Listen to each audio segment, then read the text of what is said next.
Alright, let's go. We're gonna start. Alright, welcome back. What's up, manusia? Asik. Welcome back to our channel, Afmi Production. Hari ini kita akan mulai ceritanya apa podcast ini teh? Semi podcast. Oke, berhubung kita semua dibatasi kegiatannya dikarenakan pandemi COVID-19, jadi kita bikin konten tapi masing-masing di rumah. Online aja, online. Oke, di sini ada Banyu, Zop. Jauja, Meanwhile, ada Tawai, tuh produser Katarsis, ada Tomo juga, ada orang sendiri. Oke, pembahasan hari ini kita tentang ini ya, COVID sendiri dan PSBB. Apa tuh PSBB teh singkatannya? Pembatasan penggelapan sosial. sembako. Ayo pukul orangnya sugan teh Perserikatan Sepak Bola Bandung. Oke, ini mah kita ngobrol biasa aja lah tentang keresahan. Gimana nih? Udah lewat 1 hari PSBB, gimana kegiatannya, guys? Biasa aja. Masih tetap di rumah anjing bangke gua. Nah, ini ada berita PSBB Bandung Raya, jalanan sepi, swalayan padat, anjir. Jalanan sepi, swalayan padat, Bor. Terus buat apa adain PSBB? Kumaha Tujuannya anjing, apa maksudnya buat PSBB? Emang kemarin orang sempat ke tapi di itu jadi yang nggak pakai masker itu dilarang masuk, terus yang masuk ke buat belanja itu dibatasi, jadi nggak pas sedak jadi nggak rame aja, tadi sepi juga weh.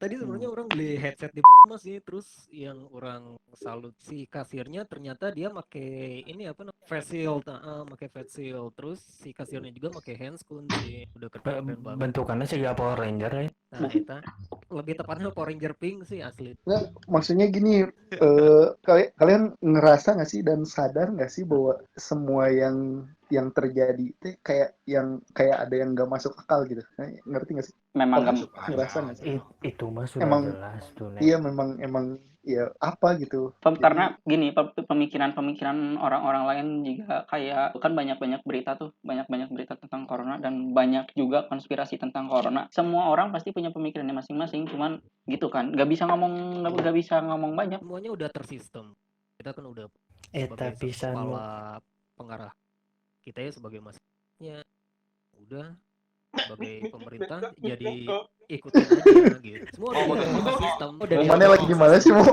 mau mana lagi di mana sih? mau putus-putus. Cek. Bagusnya dekat mic atuh euy. Halo, bagus nggak? Bagus. Bagus cuman patah-patah gitu. Mic-nya jarak mic mana itu harus 0,01 mm di depan mulut anjing. Tapi tong di kolomo. Orang mau nanya nih satu-satu dari Banyu dulu, kegiatan PSBB di sekitar rumah mana gimana? Enggak lah ya, percaya nggak percaya sih ya buat kalian ya. Tapi di daerah rumah orang atau di sekitaran rumah orang itu nggak ada heboh-heboh atau hawar-hawar masalah kejadian ini gitu. Jadi nyantai aja. Semuanya jalan kayak normal biasa aja, di jalan normal biasa. Orang-orang pada lalu lalang masih pada jalan, luar biasa gitu. Nah, yang jadi pertanyaan juga ini, yang katanya bakalan ada bantuan apalah gitulah, tek-tek bengek dan segala macam, di tempat orang juga nggak ada heboh-heboh tentang kayak gitu. Jadi katanya. Jadi kalau di daerah rumah mana itu nyantai gitu, jadi kayak nggak ada apa-apa gitu ya. Iya, jadi kayak yang nggak ada PSBB fuck it lah gitu.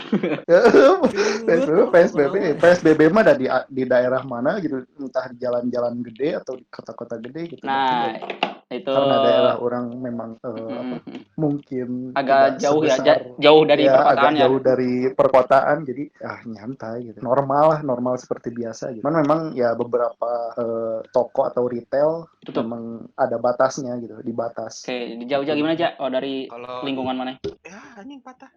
Kalau di orang sih karena mungkin di orang udah red zone kali ya. Jadi oh ya, Cimahi udah red zone ya BTW ya? Iya, soalnya di Komplek Fajaraya tuh memang ada yang udah meninggal. Katanya sih positif, cuman nggak tahu ya benar atau enggaknya karena orang bukan orang sana. Cuman di sini memang banyak banget pasien-pasien yang ODP, di orang-orang yang udah dalam pemantauan tuh di sini banyak banget. Terus ya karena PSBB ini jadi akhirnya mungkin dari RT setempat juga gerak cepat sih. Jadi kayak kalau mau keluar itu dibatas sehari cuman sekali, itu pun bakal ditanya dulu dulu mau kemana. Kayak misalkan gini, orang mau keluar nih ya, ditanya dulu mau kemana. Terus orang bilang misalkan mau ke ATM ke Alfa di bawah. Terus nanti disuruh ngisi disuruh tanda tangan dulu di kayak buku kecil, ada nama, alamat, di komplek orang alamatnya blok berapa, jam berapa keluar. Jadi nanti kalau misalkan orang sorenya mau keluar lagi, itu orang udah nggak dibolehin keluar. Karena ada datanya. Terus sama kalau yang mau masuk gitu ya, misalkan ojol udah nggak bisa masuk ke daerah orang, udah ditutup banget. Terus kalau makan Kecuali kumaha? kalau ya kan bisa dikasih jatah keluar sekali, jadi benar-benar harus manfaatin waktu yang sekali itu. Kalau misalkan orang luar, misalkan paket nih ya, orang harus lapor dulu ke satpam, bilang ke satpamnya nanti bakal ada paket yang ngirimin barang ke orang jam segini gitu.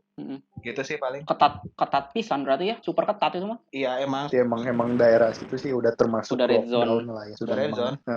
Satu daerah itu lockdown aja. Menurut orang mah PSBB teh lockdown kayaknya cuma namanya Iya, doang. memang PSBB itu lockdown, istilah lockdown, cuman memang ditutupi lah. Pemerintah juga nggak mau bikin rakyatnya cemas, hektik kan, nggak mau bikin parno gitu. Cuman memang udah parno duluan rakyatnya, jadi dibikinlah PSBB. Ya, sebenarnya lockdown juga PSBB teh, cuman tidak secara resmi gitu. Tidak secara besar lah ya. Kalau dari di daerah mana gimana mau? Di daerah orang di Husen ya? Lu di Husen sih? Iya di Husen. Jadi di Husen gini sekarang, tiap jam 9 pagi, terus jam 2 9 kampret. Jam 9 jam 2 sama jam 4 tuh biasanya POM pakai mobil keliling buat ngasih himbauan gitu, biar nggak kemana-mana lah. Oh iya, orang pernah lihat tuh di ini. Orang pernah lihat di Bundaran Husen ada yang gitu yang pakai iya itu. Pakai toa. Itu tuh keliling komplek Husen. sahur tuh anjing.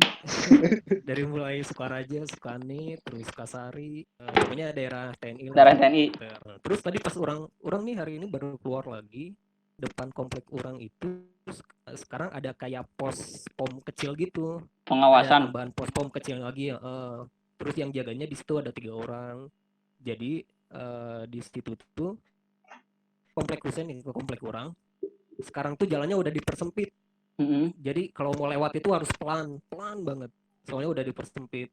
Mungkin ya biar ngebudain si penjaganya buat ngawas ya, siapa yang masuk siapa yang keluar. Dan terus di depan komplek juga ada tulisan daerah wajib masker gitu sih. Tapi alhamdulillah di sini belum ada kasus yang gimana gitu. Ya semoga aja nggak ada gitu. Kalau orang simpulin ini dari daerah TNI sama daerah kompleknya jauh-jauh, bahkan lebih ketat daerah komplek jauh-jauh ya.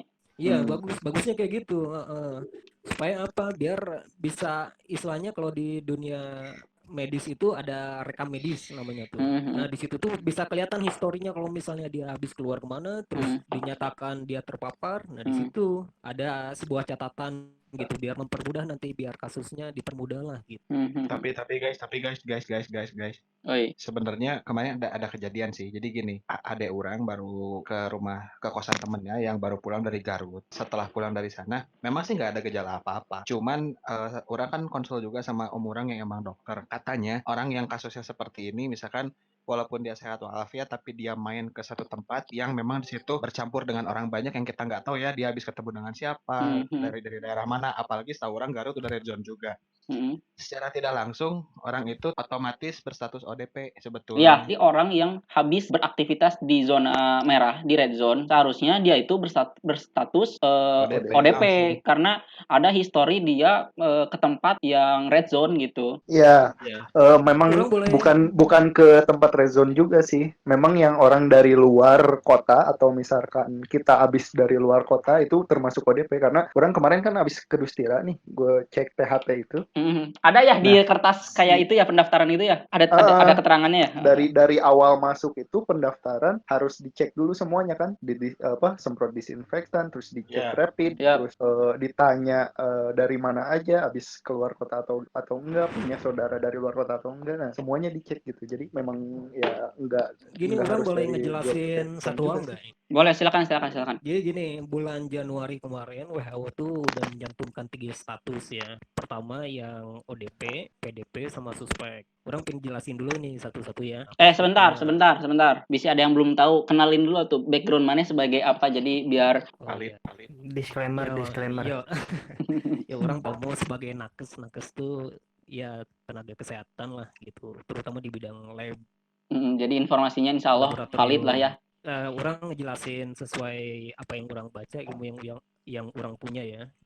Nah, jadi kemarin WHO udah Januari kemarin menyatakan 3 status, ada ODP, PDP, sama suspek. Perbedaannya kalau suspek itu bagi orang yang emang dia udah positif terkena COVID-19. Kalau PDP kepanjangannya itu pasien dalam pengawasan. Jadi PDP itu belum tentu dia positif. PDP itu dinyatakan orang itu dinyatakan PDP itu ketika dia udah masuk ke fakes atau fasilitas kesehatan, dia itu dicantumkan sebagai PDP, pasien dalam pengawasan. Tapi belum tentu pasien itu positif COVID-19 atau enggak. Gitu. Kalau ODP itu orang dalam pengawasan. Jadi benar tadi kata Banyu, misalnya kita habis migrasi dari kota lain atau tempat lain yang dinyatakan sudah red zone mungkin, terus kita balik lagi ke daerah asal, sebaiknya itu kita laporan ke pihak RT atau RW setempat yang kita sebagai tempat asalnya gitu, biar dijadikan catatan juga. Terus nanti kalau nggak salah habis laporan itu si orang tersebut disuruh untuk pemeriksaan kesehatan di fakes terdekat. Laporan dulu ke pihak di tempatnya kayak RT atau RW, laporan dulu. RW setempat, pasti nanti